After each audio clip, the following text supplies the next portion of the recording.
अस्सलाम वालेकुम, मैं हूं मुनीज़ जहांगीर और आप देख रहे हैं प्रोग्राम स्पॉटलाइट। आज के प्रोग्राम के आगाज़ में हम एक ऐसे सियासतदान को खराज तहसीन पेश करेंगे जो कल दुनिया से रुखसत हो गए। इस सियासतदान ने हमेशा इंसानी हकूक़ की बात की और सियासी बहरानों को बातचीत के ज़रिए हल करने की कोशिशें जारी रखी। मैं बात कर रही हूँ पाकिस्तान पीपल्स पार्टी के सेनेटर ताज हैदर की, जो पीपल्स पार्टी के बानी अरकान में भी शामिल थे। उन्होंने सियासी कैदियों की रिहाई, मजदूरों के हकूक़, ख़वातीन के मुसावी हकूक़ और अक़लियतों के तहफ़्फ़ुज़ के लिए आवाज़ बुलंद की। ज़ियाउल हक़ के मार्शल लॉ के दौर में ताज हैदर ने आमरीत के ख़िलाफ़ डट कर मुज़ाहमत की और जमहूरी इक़्तिदार के फ़रोग़ के लिए कई बार कैदो बंद की सोबतें बर्दाश्त की। जब लापता अफराद का मसला शिद्दत इख्तियार कर गया तो ताज हैदर ने सेनेट में इस मामले पर ना सिर्फ भरपूर तकारीर की बल्कि जबरी गुमशुदगियों को जुर्म करार देने के लिए कानून साजी भी की। उन्होंने लापता अफराद से मुतल्लिक बनने वाले बिल्स पर अपनी तजावीज़ भी दी, जिनमें यह मुतालबा शामिल था कि रियासती इदारे शहरियों के गैर कानूनी हिरासत के ज़िम्मेदार तसव्वुर हों और मुतासरा ख़ानदान को इंसाफ दिया जाए। वो इस बात के भी हामी रहे कि ज़मीन की मलकियत में आम किसानों को हकूक़ दिए जाने चाहिए और उन्होंने ज़रिए इस्लाहात के लिए भी कानून साजी की तजावीज़ दी थी। ताज हैदर तो दुनिया से रुखसत हो गए, मगर उन्हीं के सूबे के किसान सरापा एहतजाज हैं, क्योंकि उन्हें खदशा है कि ग्रीन पाकिस्तान मंसूबे के तहत दरियाए सिंध से निकलने वाली नहरें इनको भूख और नंग की तरफ धकेल देंगी। सिंध जोग्राफियाई लिहाज से एक ज़ैरी इलाका है और दरियाए सिंध यहाँ से नीचे की तरफ बहता है। 1975 में दरियाए सिंध पर सिंध का 75% हक था, लेकिन 1991 के पानी के मुआहदे के बाद ये सिर्फ 40% रह गया है। इसलिए सिंध ये इल्ज़ाम लगाता है कि पंजाब हमारा पानी ले गया है। इरसा, जो कि पानी की तकसीम का इदारा है, इस बात की तायीद करता है कि 1999 से 2023 तक सिंध को इसके हिस्से 40% कम पानी मिला, जबकि पंजाब को 15% पानी की कमी का सामना रहा। अब यह खदशा है कि नहरों के नए मंसूबे से सिंध का 12 मिलियन ज़रई रकबा जो है वो मुतासर होगा और इसके बदले में पंजाब का सिर्फ 1.2 मिलियन सहराई ज़मीन सरसब्ज हो सकेगी। इस मामले पर सिंध की तमाम जमातें वफाकी हुकूमत के ख़िलाफ़ यक ज़ुबान हैं, लेकिन नायब वज़ीर आज़म इसहाक डार ने कौमी असम्बली में खड़े होकर यकीन दहानी करवाई है कि पंजाब सिंध के हिस्से का एक कतरा भी इस्तेमाल नहीं करेगा। All we need to ensure कि अगर पंजाब कोई चीज़ बनाना चाहता है तो वो अपने पानी से ज़रूर बना ले। एक कतरा भी इनके पानी का हिस्सा वो किसी और सूबे को नहीं जाना चाहिए। तो यही हमारी सोच भी है। तो मैं समझता हूँ कि हमें विजडम और सेंसिबल तरीके से चीज़ों को हैंडल करना चाहिए। सिंध का हक जो है नहीं मारा जाएगा, ये 100% पंजाब के होगा। उसके बाद फिर हम जो इस वक्त एक पोलिटिसाइज कर दिया गया उसको बैठ के फैसला करेंगे इसको कैसे हैंडल करना है। एक कतरा भी इनका हक जो है वो किसी भी पंजाब समेत दूसरे सूबों को नहीं जाने दिया जाएगा। इस मामले पर बात करने के लिए हमारे साथ मौजूद होंगे बिलाल अज़हर कियानी साहब, वफाकी वज़ीर मुमलिकत बराए रेलवेज़। बहुत बहुत शुक्रिया जी, आपने हमें ज्वाइन किया। हम कोशिश करेंगे पाकिस्तान पीपल्स पार्टी से भी बात हो जाए। अलीम आदिल शेख साहब हमें ज्वाइन करें, सूबाई सदर हैं पाकिस्तान तहरीक इंसाफ सिंध के। आपका भी बहुत शुक्रिया। बिलाल साहब, अब मुझे ये बताइए कि इसहाक डार ने on the floor of the house कौमी असम्बली पे ये कह दिया है कि जी हम बात करेंगे, सिंध से बात करेंगे, पाकिस्तान पीपल्स से बात करेंगे और हम जो नहरें हैं उनका एक कतरा जो है सिंध का वो इस्तेमाल नहीं होगा। दूसरी तरफ से सिंध हाई कोर्ट जो है उसने भी एक ऑर्डर दिया है जिसके तहत जो गलत तकर्री की गई है इस इरसा की बोर्ड के अंदर, उसके तहत उन्होंने ये जो कनाल्स प्रोजेक्ट्स है उसको रोक दिया है अमली तौर पर। सो हम क्या समझें, इट हैज़ बीन शेल्व्ड? जी बिस्मिल्लाहिर्रहमानिर्रहीम। मुनीज़ साहब बहुत शुक्रिया जी अपने शो में दावत देने का। सबसे पहले तो जी मैं जिस तरह आपने शो के आगाज़ में ताज हैदर साहब की वफ़ात का जिक्र किया जी, तो मैं भी जी बस आप सबके साथ आपके तवस्सुत से नाज़रीन के साथ दुआ करना चाहूँगा कि अल्लाह ताला उनको जन्नत में आला मकाम अता फ़रमाए और उनकी लवाहिकीन को, उनकी फैमिली को सब्र जमील अता फ़रमाए जी। Was a fine man, fine politician, and it was always a privilege to be with him, to be on talk shows with him and to learn from him. तो जी अल्लाह ताला उनको जी उनके दर्जात बुलंद फरमाए। जो इशू मुनीज़ा साहबा आपने पानी के इशू के ऊपर जो बात की, देखिए जी बिल्कुल जो डार साहब ने डिप्टी प्राइम मिनिस्टर साहब ने जो बात की फ्लोर ऑफ द हाउस पे, बुनियादी बात यही है जी, आइंदा दिनों में हम इंशाल्लाह पीपल्स पार्टी के साथ एट ए सीनियर लेवल, और डार साहब ने ये भी बात की कि पीपल्स पार्टी की क़यादत जिस भी टीम को तश्कील देती है उनके फ्रंट रो के काफ़ी साथी हैं, चाहे वो राजा परवेज़ अशरफ साहब हैं, नवीद कमर साहब हैं, खुर्शीद शाह साहब हैं, जिनको भी वो मुख्तस करते हैं इस काम के लिए, उसके लिए PMLN उनके साथ PMLN बैठेगी, इस इशू को संजीदा तरीके से डिस्कस करेंगे, और अगर टेक्निकल डिस्कशंस दरकार हैं वो भी करेंगे, और जो भी इस पर फैसला होगा वो कंसेंसस के साथ होगा।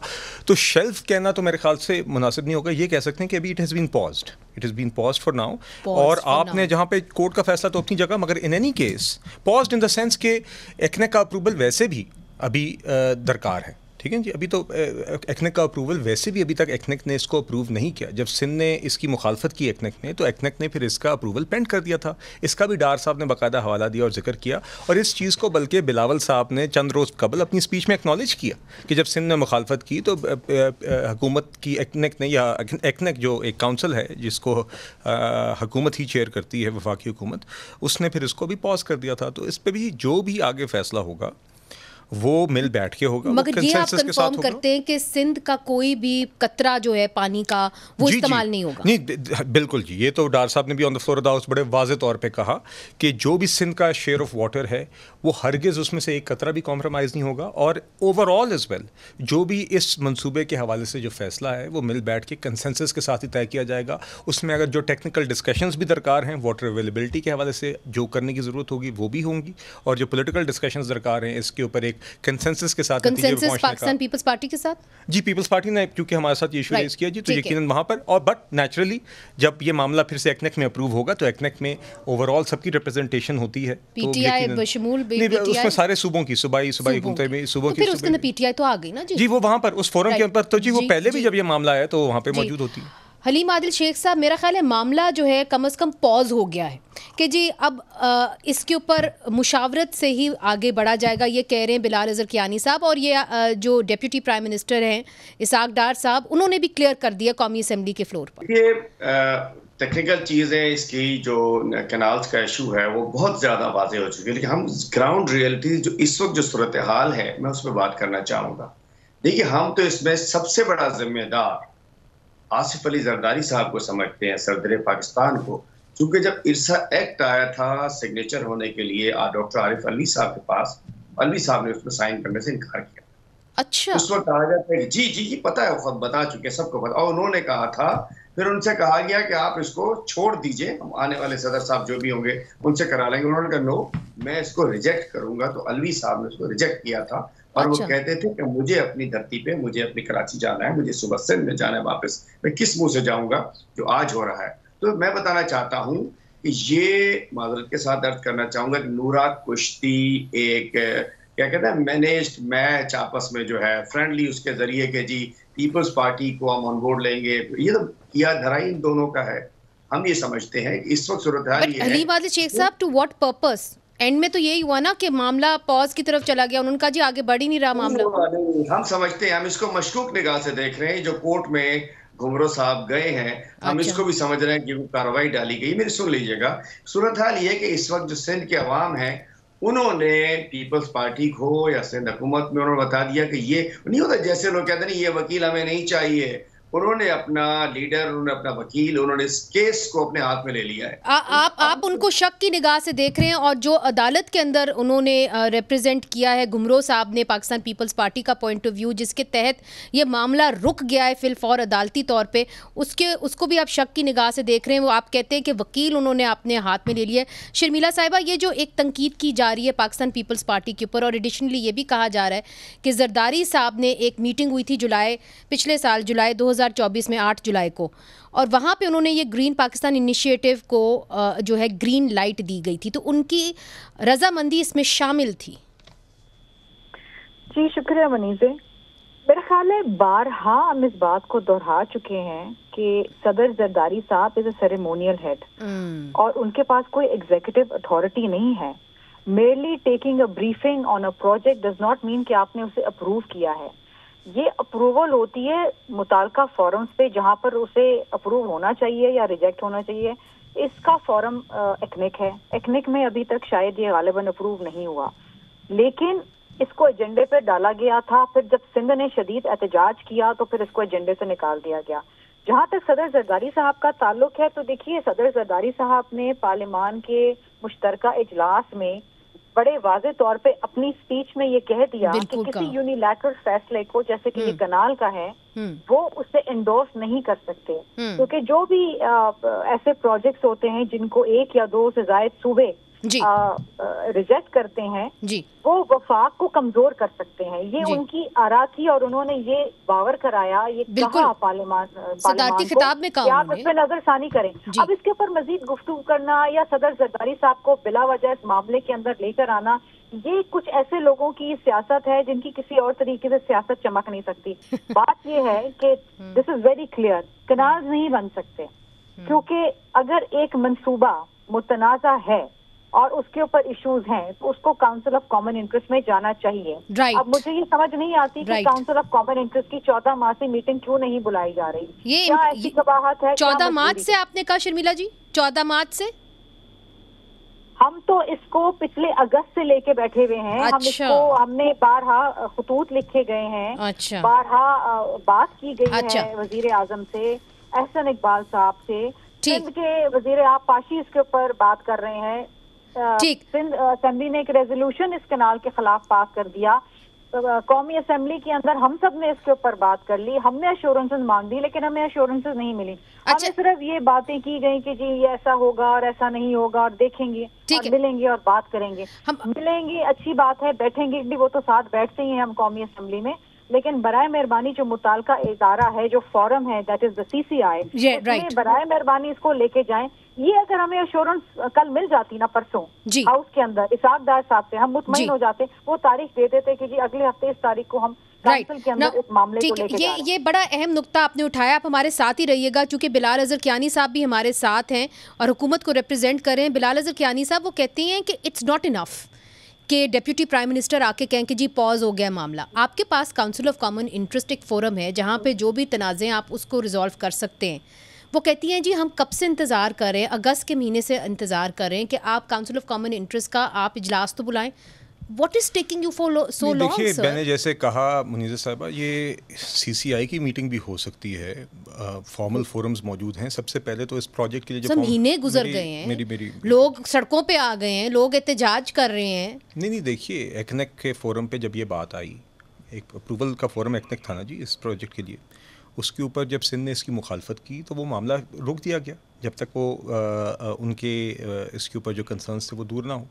अब आज भी यही बात हो रही है, चाहे वो एक्नेक का फोरम हो चाहे वो CCI का फोरम हो, उसकी मीटिंग भी बुलाई जानी चाहिए, वो भी हो सकती है। देर क्यों कर रहे हैं? नहीं, मेरी अर्ज नहीं, मैं इफ यू अलाउ जानने की कोशिश कर नहीं, मैं आपसे ये कह रहा हूँ कि वो those are formal forums. The main thing is, जो मैंने आपसे पहले कहा कि पहले हमें इनके साथ बैठ के टेक्निकल डिस्कशंस जो करने की ज़रूरत है या और जो पॉलिटिकल डिस्कशन करने की ज़रूरत है to arrive at a consensus on this issue, that is the prerequisite. वो हमने कहा है हम इनके साथ आइंदा दिनों में करेंगे ताकि इस मामले के ऊपर तफसीली बातचीत हो जाए। उसके बाद एक्नेक का भी फोरम मौजूद है जहाँ पे इसके ऊपर फॉर्मल से पहले बातचीत करना चाहते हैं। जी फॉर्मल फोरम्स में before the formal forums, before the matter is taken to the formal forums, हम इनके साथ बैठ के जिस तरह और इश्यूज पे बातचीत करते हैं और बड़े कंस्ट्रक्टिव और मैच्योर तरीके से इश्यूज को डिस्कस किया जाता है, और जहाँ पे टेक्निकल डिस्कशन दरकार होती है वो होती है। इंशाल्लाह मुझे यकीन है इस इशू के ऊपर भी हम वो करेंगे and we will arrive at a consensus and that will then drive कि what happens at the formal forums, चाहे वो एक्नेक हो या CCI। अच्छा शर्मिला जी, आपकी जानिब देखिए, बिलाल अजहर कियानी साहब ने जो बात की, उन्होंने कहा कि जी प्रिलिमिनरी हम गुफ्तगू करेंगे, प्रिलिमिनरी गुफ्तगू करने के बाद हम एक्नेक के फोरम पे जाएंगे या काउंसिल ऑफ कॉमन इंटरेस्ट में जाएंगे। आप आए हमारे साथ, प्रिलिमिनरी गुफ्तगू तो करें। बनीज़े देखें, कियानी साहब तो एक बड़ी रीजनेबल समझदार पढ़े लिखे सियासतदान है ना, लेकिन सारी इनकी जमात में ऐसे है नहीं। प्रिलिमिनरी गुफ्तगू तो उस वक्त करनी चाहिए थी बहुत महीनों पहले, जब हम इस पे खतूत लिख रहे थे, जब सिंध ने बाकायदा सिंध के चीफ एग्जीक्यूटिव ने इस पे एतराज उठाया। गुफ्तगू उस वक्त करनी चाहिए थी जब इसके ऊपर सिंध पूरा सरापा एहतजाज था। इस वक्त तो मामला इस नहज पे पहुंच गए कि हमारी जिंदगी और मौत का मामला बन गया। अब तो गुफ्तगू का टाइम नहीं निकल गया है ना, अब तो वक्त आया है कि आप इसको उस फोरम पे लेके जाएं जहां पर टेक्निकल बुनियाद के ऊपर इस मुकदमे को हम लड़ सकें। सीसीआई की मीटिंग क्यों नहीं बुलाई जा रही, इसका जवाब मुझे आज तक नहीं मिला या मेरी जमात को नहीं मिला। इसाक डार साहब who is the deputy prime minister, वो भी floor of the house commitment नहीं दे सके कि हम इसको सीसीआई के अंदर लेके जाएंगे, जबकि हमारे हर मेंबर ने ये मुतालबा किया कि इसे सीसीआई के अंदर लेके जाएं।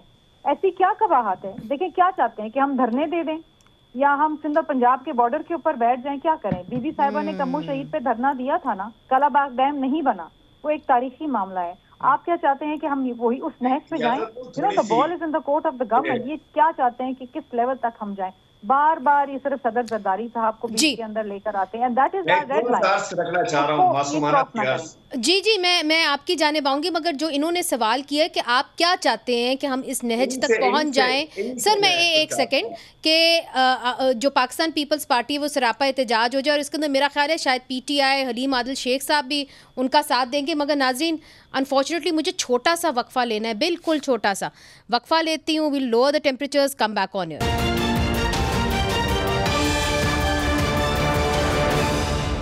है कि पाकिस्तान पीपल्स पार्टी सरापा एहतजाज हो जाए, सड़कों पे आ जाए, बॉर्डर्स पे आके बैठ जाए सिंध और पंजाब के, और कहे कि हमें ये नामंजूर है, आप काउंसिल ऑफ कॉमन इंटरेस्ट में लेके आएँ। इसके ऊपर हलीम आदिल शेख साहब पीटीआई को भी रिप्रेजेंट करें, वो भी कुछ कहना चाह रहे हैं। फिर मैं बिलाल अजहर कियानी की जानिब जाऊंगी। जी हलीम आदिल शेख साहब। ये शर्मिला जी ने कहा कि क्या चाहते हैं ना, कुछ नहीं चाहते। आपने ये भी कहा, उन्होंने कहा कि हमारी जिंदगी मौत का मामला है। हम ये चाहते हैं अगर आपकी बात नहीं मान रहे तो इनसे फेडरल गवर्नमेंट से निकल जाइए। अगर इतना है, अगर जिंदगी मौत का मामला है 6-7 करोड़ सिंध के लोगों की, तो इनको सपोर्ट खत्म कर दीजिए। खत्म, टाइम फिश खत्म। अच्छा, ये अब आपने बड़ी अहम बात की है। सुने हलीम साहब, अब ये जो आपने कंडीशन रखी है ना, मुझे इसको आगे लेके जाने दे, इस पे रिस्पांस मैं लूंगी। मगर इससे पहले मैं शर्मिला साहिबा की जानिब जाऊं। बिलाल अजहर कियानी साहब वो ये कह रही हैं कि टेक्निकल गुफ्तगू का वक्त गुजर चुका है। इसाक डार साहब भी उनको कोई डेट नहीं दे रहे काउंसिल ऑफ कॉमन इंटरेस्ट में आने की।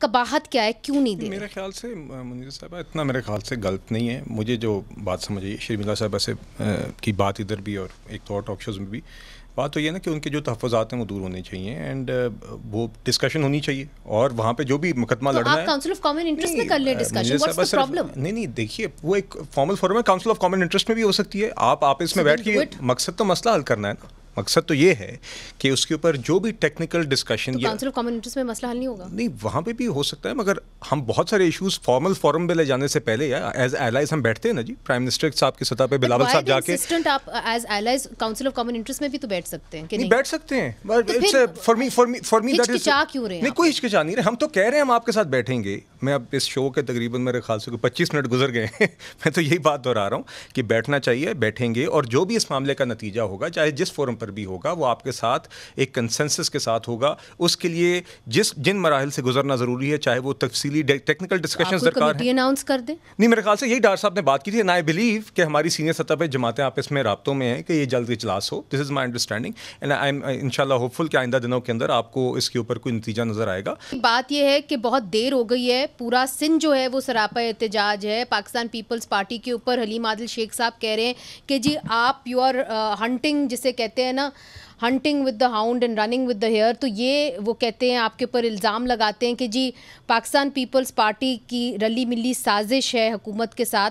वो कहते हैं कि जी अगर ये नहीं आ रहे काउंसिल ऑफ कॉमन इंटरेस्ट में या किसी और प्लेटफॉर्म पे, तो फिर वो कहते हैं कि आप इस्तीफ़ा दे दें, हुकूमत से इस्तीफ़ा दे दें, कमेटी से। मुझे बड़े अफसोस से बात कहनी पड़ रही है कि हलीम आदिल शेख साहब की जो जमात है ना, ये इंतहाई बदनीयत और झूठी है।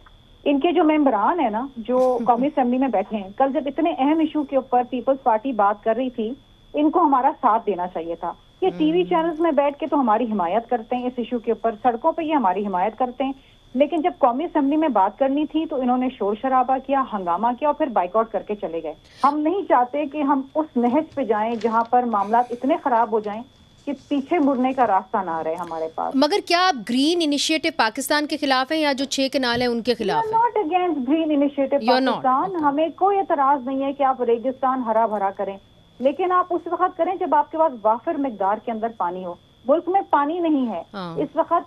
हुकूमत का इदारा PMD ये कह रहा है कि 40% पानी कम है और 62% अप्रैल के अंदर बारिशें कम है। 3 सूबों में उन्होंने खतरा जाहिर किया कि कहत साली हो जाएगी, जिसमें पंजाब भी शामिल है। अब अगर पंजाब में कहत साली होती है तो वो पानी उधर भी कम है, तो जब कम पानी है तो जो अपना पेट नहीं भर सकेंगे तो दूसरे का पेट कैसे भरेंगे? तो पानी आप कहाँ से लेकर आएंगे? सिंध में तो वैसे ही पानी नहीं है, इसी तरीके से बलूचिस्तान में पानी नहीं है, और इन 3 सूबों में कहत साली का शदीद खदशा है, बिकॉज बारिशें नहीं हो रही Muneeza. You don't have water, Where are you going to take water from? अच्छा, ये एक अहम सवाल है कि पानी कहाँ से आएगा। और बिलाल अज़हर कियानी साहब, हमने इसके ऊपर पूरा प्रोग्राम किया, एक्सपर्ट्स को हमने बुलाया, उन्होंने ये कहा कि जी हमने फिजिबिलिटी स्टडी इसी इशू के ऊपर पहले की थी, और राजस्थान के अंदर जो बिल्कुल साथ है, उसकी सरहद लगती है, उन्होंने कहा कि जी वहाँ पे हिंदुस्तान ने दरिया मोड़ लिए और भी कैनाल्स वहाँ पे बनाए, मगर वो राजस्थान को सरसब्ज नहीं कर सके। उसकी वजह यह है कि जो कैनाल्स आप लेके आते हैं उनके ऊपर सैंड आ जाती है, और सैंड को रिमूव करना बहुत महंगा पड़ता है। तो वो ये कहते हैं कि जी ये तरीका ही नहीं है किसी भी डेजर्ट को सरसब्ज करने का कि आप वहाँ पे कैनाल लेके आएँ। उन्होंने और आपको कुछ सॉल्यूशंस दी हैं। तो जो ये फिजिबिलिटी स्टडी है, इसकी किसी ने की, ये किसका आइडिया है? वैसे मैं जानना चाहती हूँ। देखिए बात मैं आपसे छोटा बीच में अर्ज करना चाहता हूँ मुनज़्ज़िम। जी हलीम साहब, कमेंट है, मैं ये कहना चाहता हूँ बिलाल अज़हर कियानी साहब ने, आप जो सागदार साहब ने कहा है कि जी हम पंजाब के पानी से बिल्कुल हम जो चाहे करें, और सिंध, क्या दरियाए सिंध में इतना पानी है? क्या आज सिंध की नहरों में पानी है? क्या सिंध के किसान के पास पानी है? क्या सिंध में पानी आ रहा है? जब आ ही नहीं रहा, कुछ है ही नहीं, तो क्या करेंगे? मेरा ख्याल है कहता हूँ ये लूरा कुश्ती सी चल रही है। वो एक मुहावरा है हमारे यहाँ, आपके मादरत के साथ किसी और तरफ ना लेके जाइए, कि मिली जुली साजिश की कि जी कुत्ती चोरा नाल रल गई है, तो बस अल्लाह खैर सल्लाह, अवाम देखते रहेंगे और घर में डाका लग जाएगा, पानी से बर्बाद हो जाएंगे। ये मिल मिला के अपनी मीटिंग्स करके और ये कार्रवाई उतार देंगे। और उसके बाद जब देखें, जब जुल्फकार अली भुट्टो की पीपी थी, भुट्टो की पीपी ने गालाबाग डैम में बचाने में रोल किया था, जरदारी साहब की पीपल्स पार्टी ने 6 कैनाले बनाने में किरदार अदा किया है, और ये सिंध के अवाम जानते। आइए तो सही। अच्छा हलीम साहब, मेरा ख्याल है आपका पॉइंट आ गया है। यही बात शर्मिला साहिबा भी कह रही हैं कि जब पानी नहीं है तो आप देंगे कैसे। मगर मेरा पॉइंट भी साथ रख लें कि जिसको आप सर सब्ज करने जा रहे हैं वो तो हो ही नहीं सकता जो आपका प्लान है। जी साहिबा, मैं फिर से बात दोहराऊंगा, और ये अगेन क्योंकि ये इसी बात का जवाब है, we are not with an open mind, we are saying कि एक्नेक के अंदर एक प्रपोजल आया ना जी, वहाँ पे जिस तरीके से भी फिजिबिलिटी बनती है डिस्कस हुई, पीपल्स पार्टी ने थ्रू द सिंध गवर्नमेंट वहाँ पे अपोज किया, मामला पॉज हो गया। तो वैसे किसने बनाई थी फिजिबिलिटी? मेरे आई थिंक ये वफाकी हुकूमत की तरफ से ही बिल्कुल इनिशिएट हुई होगी। नीचे महकमों ने जिस तरीके से होता है जी, एक प्रोजेक्ट का पहले PC1 बनता है, CDWP एक फोरम होता है जहाँ से अप्रूव होता है, फिर PC1 बनता है, और PC1 को एक्नेक अप्रूव करती है। राजस्थान को स्टडी नहीं किया? देखिए ये again I am not aware, may be शायद फिजिबिलिटी में किया हो, मगर मैं आपसे कहता हूँ किया था या नहीं किया था। अब जो डिस्कशंस हम कह रहे होंगी उसके अंदर ये सारे नुकात डिस्कस हों, आप आके रेस करें, और टेक्निकल डिस्कशंस वहाँ पे होनी चाहिए, बिल्कुल होनी चाहिए। और इसमें मुनीज़ा साहब मैं एक बात कहना चाहूँगा, पहले कर लेते तो ये इतना बड़ा तूफान ना होता। देखिए मैं हरगिज़, मेरा ख्याल है, देखिए एक्नेक भी तो फोरम वहाँ पर सिंध हुकूमत थी ना जी, उन्होंने अपोज किया तो पॉज हुई ना, उसी वजह से ही रोका ना अप्रूवल इसलिए रुका क्योंकि they were there through the Sindh government, they opposed it and hence it was paused, so it has not been concluded yet. और इसके कंक्लूजन की तरफ जाने के लिए हम कहते हैं कि हम मिल बैठ के जो डिस्कशंस पहले हो गई उनको भी रिविजिट करने की ज़रूरत है, तो बिल्कुल होनी चाहिए। और जो बात की गई है ना जी कि सिंध के पानी के हिस्से में से कुछ नहीं होगा, मगर बाकी जो है, मैं आपसे कह रहा हूँ with an open mind government Peoples Party के साथ बैठेगी, और इसके अंदर overall water availability to ensure के चाहे वो शहरी खैबर पख्तूनख्वा का हो, बलूचिस्तान, सिंध, पंजाब का, या गिलगित बल्तिस्तान या आज़ाद कश्मीर का हो, सबका हक पानी पर बराबर है। और हमने इंश्योर करना है कि जो भी नतीजा हो उसके अंदर पाकिस्तानी शहरियों के लिए मगर वो पहले आपसे गुफ्तगू करें, हम सीधा एक्नेक में और काउंसिल ऑफ कॉमन इंटरेस्ट पे ना जाएं। नहीं देखिए, for me this is secondary. अगर वहाँ पे इत्तेफाक होता है हमारी क़यादतों के दरमियान कि वहीं पे डिस्कशन करनी है, वहाँ पे हो जाए। अगर पहले इनफॉर्मली हो सकती है, नहीं आई थिंक क्योंकि डार साहब ने बात की थी कि उनके साथ अप्रोच करेंगे, I think whatever the understanding या mechanism the two parties arrive, but उसके नतीजे में बात आगे चलेगी इंशाल्लाह। मैं एक बात जरूर कहना चाहूँगा जी, अच्छा अगर आप वो हलीम आदिल शेख साहब ने बात की, मुझे बड़ा ये सुन के हैरानी होती है जब PTI आके बात करती है कि आवाम के ख़िलाफ़ ये फैसले करेंगे और हुकूमत उनको छोड़ देनी चाहिए। आपके पास तो हुकूमत बनाने का मौका था पिछले साल, आपने तो वो बात ही इंटरटेन नहीं की थी। आप तो जिम्मेदारी से भागे। आपने 3-4 साल पहले अपनी जब हुकूमत चलेगी तो मुल्क को डिफ़ॉल्ट करने की कोशिश की, आपने IMF को चिट्ठियाँ लिखी, आपकी ऑडियो लीक सामने है। आज इस पॉलिटिकल अलायंस के नतीजे में इस मुल्क में मुआशी स्टेबिलिटी है जिसको सारा इंटरनेशनली एंड लोकली सब एक्नॉलेज कर रहे हैं। तो आगे और आगे भी जो इश्यूज हैं उसको हम संजीदगी से करेंगे। आप उसमें कोई कंस्ट्रक्टिव किरदार अदा कर सकते हैं। एहतजाज सिंध है, मगर सिर्फ सिंध सरापा एहतजाज नहीं है, आपकी 2 और बॉर्डर्स जो हैं वो इस वक्त हॉट हैं। एक है खैबर पख्तूनख्वा और एक है बलूचिस्तान। इसके ऊपर भी बात करना बहुत ज़रूरी है, चूँकि आज एक अहम पेशरफ्त हुई है जहाँ पे सीनियर बलोच लीडर मालिक बलोच साहब, जो चीफ़ मिनिस्टर भी रह चुके हैं बलूचिस्तान के, वो साबिक वज़ीर आज़म मियाँ मोहम्मद नवाज शरीफ से मिले हैं। उसके नतीजे में क्या फ़ैसले हुए हैं, इस पर बात करेंगे वक्फे के बाद।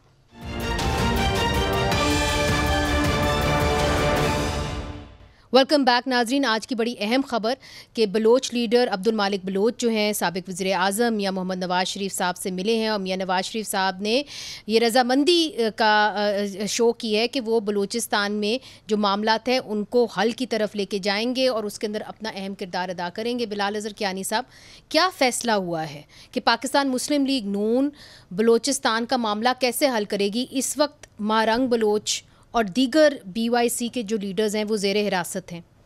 वहाँ पे अख्तर मेंगल साहब जो आपके पुराने साथी हैं वो बैठे हुए हैं कि जी हमने मार्च करना है, पूरा बलूचिस्तान बंद है, मेन शाहराहें बंद हैं। ये पूरा सूबा जो है सरापा एहतजाज है। जी देखिए, आज जो मुलाकात हुई है वो नेशनल पार्टी का एक वफ़द आया था जाती उम्रा में। उन्होंने नवाज शरीफ साहब से और हमारे पार्टी के बाकी जो सीनियर्स थे कुछ मौजूद थे वहाँ पर, उनसे मुलाकात की। तो वहाँ पे नेशनल पार्टी ने फ़र्स्ट तो एक्नॉलेज किया कि जो नवाज शरीफ साहब का 2013 से 18 के दरमियान जो किरदार रहा, जो उन्होंने बलूचिस्तान की डेवलपमेंट और उस वक्त जो अमन ने किरदार अदा किया उसको उन्होंने एक्नॉलेज किया। और इसीलिए उन्होंने कहा कि वो उन्होंने आके उनकी एक आप कह लें कि एक दरख्वास्त थी कि मियाँ मोहम्मद नवाज शरीफ साहब अपना किरदार अदा करें। तो उन्होंने बिल्कुल फ़ौरन कहा जी कि मैं बिल्कुल अपना किरदार, हम वो जो भी सियासी किरदार है या जमहूरी किरदार है वो बलूचिस्तान के लिए बेहतरी के लिए या वहाँ पे अमन के लिए हमेशा वो अदा करने के लिए तैयार होते हैं। देखिए, अभी ये तय हुआ है कि दोनों जमातों की जो अपनी कुछ कमेटीज़ बनी हैं जी, वो आपस में बैठ के तय करेंगी कि आगे what is the best way forward, कि आगे क्या करने वाले एक्शंस हैं। और वो फिर नेशनल पार्टी और PMLN जिनकी आज मुलाकात हुई और उसकी बुनियाद के ऊपर नवाज शरीफ साहब को वो पेश की जाएगी और उसके मुताबिक फिर आगे काम किया जाएगा। और उस पर फिर नवाज शरीफ साहब को जहाँ पे उसके अमल में लाने के लिए प्रेसिडेंट ऑफ पाकिस्तान या प्राइम मिनिस्टर ऑफ पाकिस्तान दोनों से बातचीत और मुशावरत करने की ज़रूरत होगी, वो करेंगे। तो इंशाल्लाह जी। और पाकिस्तान पीपल्स पार्टी जिनकी वहाँ पे हुकूमत है और अख्तर मेंगल साहब जो सरापा एहतजाज हैं, उनका भी कोई स्टेक होगा इन कमिटीज़ के अंदर? देखिए, नहीं अभी तो जी देखिए, ये तो जो आज जो 2 जमातें मिली हैं, चूँकि नेशनल पार्टी एक तजवीज़ लेके आई तो उन्होंने आपस में बात की कि अब उनकी जो सजेशन थी वो उनकी उनकी सजेशन हमारी जमात बैठ के करेगी। और आगे मेंगल साहब के ऊपर तो जी देखिए, मेरे ख्याल से आज वो वफ़द भी जो आया उन्होंने भी इस चीज़ का जिक्र किया कि वो चाहते हैं कि ये मामला तय हो। हम भी यही चाहते हैं कि वहाँ पे जो एक धरना है वो ख़त्म हो और अमन की तरफ हम आगे चलें और उसका रेजोल्यूशन। तो हम वैसे भी मेंगल साहब को कहते आए हैं कि बेहतर है कि वो इधर ऐवान में ये बात करें और धरने का इख्तिताम हो सके। तो इंशाल्लाह जी, जो हमारी हुकूमत अपनी पॉलिटिकल एफर्ट्स भी करी और नवाज शरीफ साहब ने भी आज ये इसी चीज़ का इजहार किया है कि वो अपना सियासत में फिर से कौमी सियासत के अंदर फिर से एक्टिव होने जा रहे हैं। बड़ी खबर है। शर्मिला जी, आपकी हुकूमत है वहाँ पे, आपके चीफ मिनिस्टर हैं वहाँ पे। मुझे याद है 2008 में जब आपकी हुकूमत आई थी शहीद बेनज़ीर भुट्टो साहिबा की हलाकत के बाद, तो तब यूसुफ रज़ा गिलानी ने जो पहली तकरीर की थी कौमी असम्बली के फ्लोर के ऊपर, तो उन्होंने कहा था मैं तमाम सियासी कैदियों को रिहा करता हूँ। वो दिन और आज 2025 और आपकी हुकूमत है और वहाँ पे माएँ बहनें वो हिरासत में हैं सिर्फ इसके लिए कि वो कहती हैं कि जी हमारे बच्चे जो हैं उनका पता बता दें वो कहाँ हैं, लापता हैं, बता दें कि वो कहाँ हैं। तो ये जो आप लोगों का एक from 2008 to 2025, I mean what a big difference. नहीं मनीज़ा, ऐसी बात हरगिज नहीं है। We will never support illegal detention, we never support when being incarcerated। ये पीपल्स पार्टी की सियासत है ही नहीं। मगर आपकी वहाँ पे आपका चीफ मिनिस्टर आपका बैठा हुआ है MPO के अंदर। नहीं, मैं आ रही हूँ उस पर। सिंध के अंदर जो गिरफ्तारियां हुई थी एमपीओ के अंदर, वो हमने उनको सबको रहा कर दिया। समीदीन को आपने रिहा किया? बिल्कुल जी बिल्कुल हमने रिहा किया। उधर क्यों नहीं? लेकिन बलूचिस्तान के जो इश्यूज हैं वो बड़े संगीन किस्म के इश्यूज हैं। वहाँ क्या नौयत है, क्या एग्जैक्टली डिटेल्स क्या है, क्यों है, बहुत सारी चीजें हैं। I don't want to get into this because मुझे वो निटी गिटी नहीं पता कि किस वजह से ये चीजें हो रही हैं। और बिलखुसूस महारंग के हवाले से मुख्तलिफ इशूज हैं, मुख्तलिफ मामलात हैं, मुख्तलिफ कयास रही हैं। आई डो नॉट नो, लेकिन मेरे लिए बहैसियत वो एक खातून बहुत काबिल एहतराम है। और एटलीस्ट मैं जरूर ये कहूंगी कि अगर कोई मुकदमा है तो चला लें, वरना रहा कर दें। और मैं ये हर खातून के लिए कहती हूँ because I am a victim of this, तो मैं कभी भी इस चीज को सपोर्ट नहीं करूंगी। लेकिन जहां तक पीपल्स पार्टी की कमिटमेंट है सिक्योरिटी के हवाले से कि मुल्क में सिक्योरिटी के हालात बेहतर हो, आपको पता है सदर जरदारी साहब खुद चल के गए हैं अभी बलूचिस्तान जी, वहाँ सिक्योरिटी की ब्रीफिंग उन्होंने ली है जी। तो उनकी तो ये कमिटमेंट है, पीपल्स पार्टी की ये कमिटमेंट है। और इस हुकूमत को भी जहां जहां हमारी जरूरत होगी, जहां जहां हमारी सपोर्ट चाहिए होगी, वहां पर इस इशू के ऊपर बलूचिस्तान के अंदर अमन कायम हो, बलूचिस्तान के जो मसाइल हैं वो हल हो, बलूचिस्तान के जो दरीना इश्यूज हैं वो रिजॉल्व हो, उसमें हमारी पूरी सपोर्ट होगी जी। तो बहुत उसमें हम पीछे नहीं हट रहे। बहुत शुक्रिया शर्मिला जी, आपने इस अहम इशू के ऊपर बात की। मगर बलोच जो हैं वो ये कहते हैं बार बार कि अगर बलूचिस्तान के अंदर अमन आना है तो फिर लापता अफराद के मामले को तो आपको देखना होगा। बिलाल अजहर कियानी साहब, आपका भी बहुत बहुत शुक्रिया। आप दोनों यंग पार्लियामेंटेरियंस हैं, हलीम साहब ने भी हमें ज्वाइन किया था, उनका भी बहुत शुक्रिया। हम उम्मीद करते हैं कि मुज़ाकरात जल्दी हों सियासतदानों के दरमियान। जब सियासतदान आपस में बात करते हैं तो कोई ना कोई हल ज़रूर ढूंढ लेते हैं। मगर अफसोस ये है कि अभी इब्तिदाई हो रही है बातचीत की, जबकि हालात जो हैं, मामलात जो हैं और जो पानी जो है वो सर के ऊपर से गुज़र चुका है। मुनीज़ जहांगीर को इजाज़त दीजिए, खुदा हाफिज़।